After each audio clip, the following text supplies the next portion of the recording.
시사의 1타 방송 강남의 소리 시작합니다.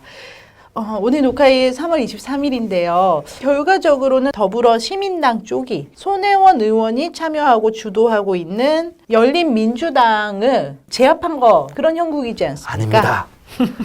일요일 오늘 녹화의 기준으로 어제였죠. 국회에서 열린민주당 비례대표 출마자들이 기자회견을 가졌습니다. 그분들이 플래카드를 들고 나왔습니다. 저는 그게 손혜원 의원의 작품이라고 봅니다. 카피라이터 출신이신데 최고의 카피라이터세요. 뭐라고 써 있었냐? 진짜가 왔다였습니다. 진짜가 왔다. 그게 뭐였습니까? 우리가 진짜 친문이다는 그러한 선포였습니다. 진짜가 왔다. 열린민주당이 진짜고 더불어시민당은 진짜가 아니다. 이른바 진품 논쟁을 벌이겠다는 거죠. 진품 명품? 그렇죠. 지난번에 진박 논쟁과 요번에 진문 논쟁의 차이점이 뭐냐? 진박 논쟁은 그래도 좀 소규모였어요. 개인전 차원인데 그렇죠. 이 진문 논쟁은 안철현 차원이에요. 진박 논쟁은 요 선수가 진박이냐 아니냐였는데 이번 진문 논쟁은 요 구단이, 요 팀이 진문 아니냐 뭐가 달라졌어요. 명단과 이분들이 가용할 수 있는 스피커를 비교를 하면은요. 화력이 비교가 안 되죠. 스쿼드라고 하잖아요. 멤버를 비교하는 건데 네. 열린민주당에 있는 분들이 더 유명하십니까? 아니면 더불어시민당에 있는 분들이 더 유명하십니까? 스쿼드를 비교해 보세요. 한번 전문용어로 다이다리 붙어보세요. 그렇죠. 이거는 뭐 말할 것도 없이 열린민주당이죠. 그렇기 때문에 손혜원 의원의 작품으로 보이는 플래카드 현수막에 아주 자신감 넘치는 문구가 틀릴 수 있었던 겁니다. 진짜가 왔다. 유권자들은 유명한 사람이 있는 정당을 찍게 돼 있습니다. 유명한 사람들은 거의 모두가 열린민주당에 다 있습니다. 손혜원 의원, 정봉주 전 의원, 거기다가 활용점정을 찍은 김의겸 전 청와대 대변인까지 정치에 조금만 관심이 있는 사람들이라면 모르는 이름이 없어요. 저는 그렇게 예상하고 있습니다. 비례대표 득표율에서 열린민주당이 더불어시민당보다 더 많을 수가 있습니다. 그럼 어떤 사태가 발생하냐? 어저께 양당 사이 아주 묘한 설전이 오갔습니다. 김의겸 전 대변인은 우린 한 팀이다. 반면에 이해찬 대표나 윤호중 사무총장은 쟤들과 우린 남남이다. 그런데 자세히 보십시오. 남북관계 하나의 역사적 전통이 있습니다. 남북관계를 보면은 항상 국력이 앞서는 쪽이 통일을 주장해요. 북한이 남한보다 잘 살 때는 북한이 통일을 앞섰습니다. 적화 통일. 그러나 남한의 국력이 북한을 앞서가는 순간부터는 북한은 통일이란 말을 거의 안 쓰는데 이제 남한에서 통일이란 말을 자주 쓰게 됐습니다. 열린민주당이 더 통일에 적극적이라는 건 어떤 의미겠습니까? 사실은 전신이 개국본이기 때문에 더불어시민당이 마음만 먹었다면은 조국 수호에 앞장섰던 진영의 유명한 분들이 더 모실 수도 있었을 겁니다. 그럼에도 불구하고 전면에 나섰던 유명 인사들은 전부 다 열린민주당으로 간 거잖아요. 더불어시민당은 대체 왜 이런 전략을 쓰지 못했을까요? 정의당에서 교훈을 얻지 못한 거죠.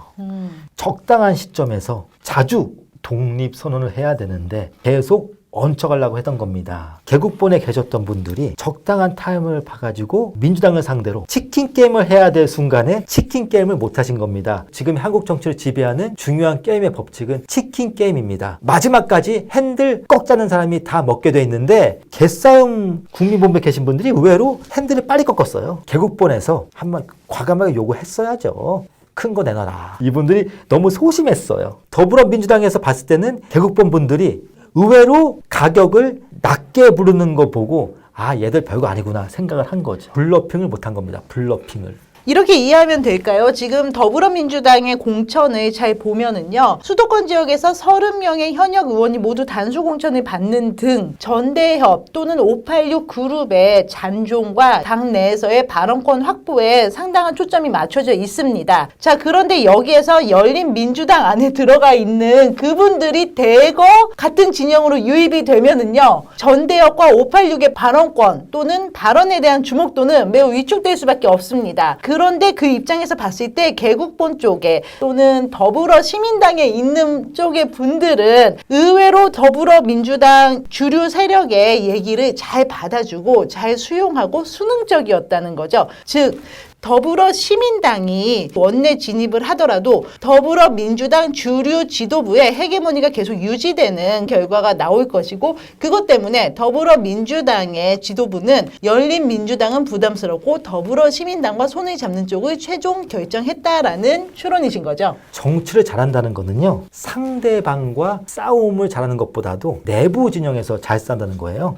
열린민주당을 창당하신 분들이 밖으로는 문재인 대통령을 표방하지만은 속으로 벤치마킹하고 있는 역할 모델이 누구겠습니까? 스티브 잡스입니다. 애플에서 잠깐 나갔다가 다시 애플을 찾은. 심지어 정봉주 전 의원께서는 계속 우리 사이로 지나면은 합칩니다라고 말씀을 하시는데, 민주당에서는 아니라고, 쟤는 쫓겨난 CEO라고 계속 말씀하시는 형국이네요. 열린민주당이 가신 분들이 생각한 건 단순히 복당이 아니에요. 염두에 두고 있는 큰 그림, 빅피처는 뭐냐? 왕의 귀환입니다.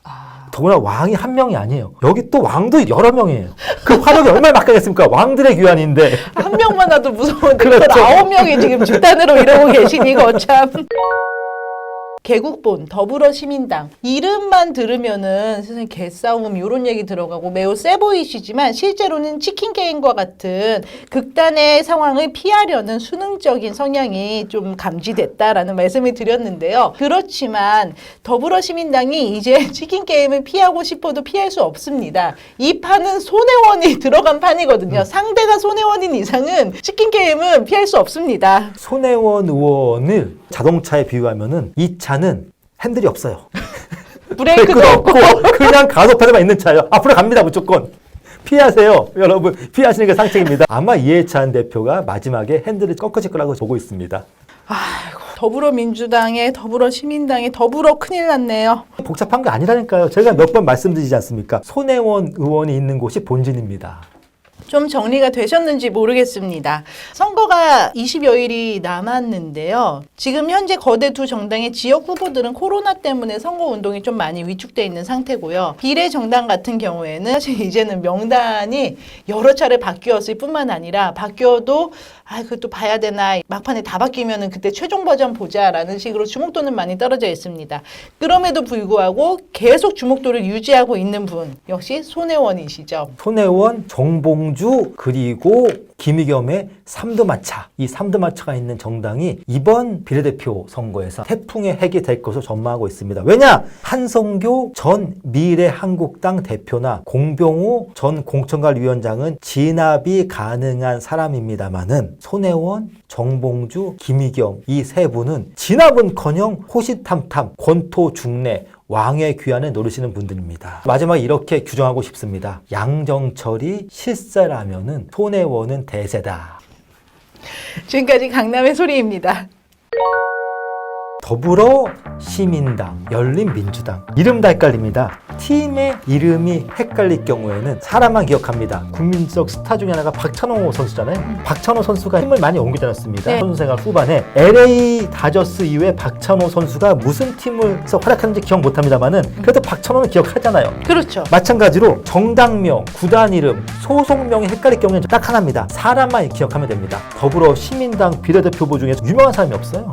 맞아요. 또 하나의 문제가, 지금 진보 진영에서는 다들 알아서 좀 쪼개서 전략적 투표를 해달라고 하시는데요. 유권자들 한 명은 한 표씩밖에 없는 거니까 그 눈치를 이렇게 잘 봐야 된다는 건데, 저희가 마스크 오부제 하듯이 진보 유권자 중에서 생년월일 월요일 화요일에 해당하는 분은 가가지고 더불어민주당 찍고, 그 다음에 3번은 가서 더불어시민당 찍고, 그 나머지 뭐 금요일에 해당하는 사람은 가서 정의당 찍고, 이런 식으로 이게 분배가 될 수 있는 구조가 아니에요, 선거가. 저희가 초반에 그런 말씀을 드렸잖아요. 지금과 같은 준연동형 비례대표제 체제에서는 비례대표 국회의원이 직역 대표가 아니라 진영 대표가 될 것이다. 그렇죠. 그렇다면 우리나라에서 범진보 또는 범민주로 분류되는 정치 세력의 대표 선수 성격은 어디가 더 강하겠습니까? 당연히 더불어민주당이 더 강하잖아요. 이번 선거가 중도가 점점 작아지고 양당제로 점점 회귀하는 흐름을 가고 있어요. 양당제로 회귀하는 흐름에서 어느 당이 더 문재인 정부를 대표하는 성격이 더 강하겠습니까? 더불어시민당이 아니라 열린민주당이에요. 우리 이거 구독과 좋아요 넣으면 저 인강남 할 수 있는 거 맞죠? 인강남할 때까지 가자! 구독과 좋아요가 맞습니다. 저희 인강남을 도와요.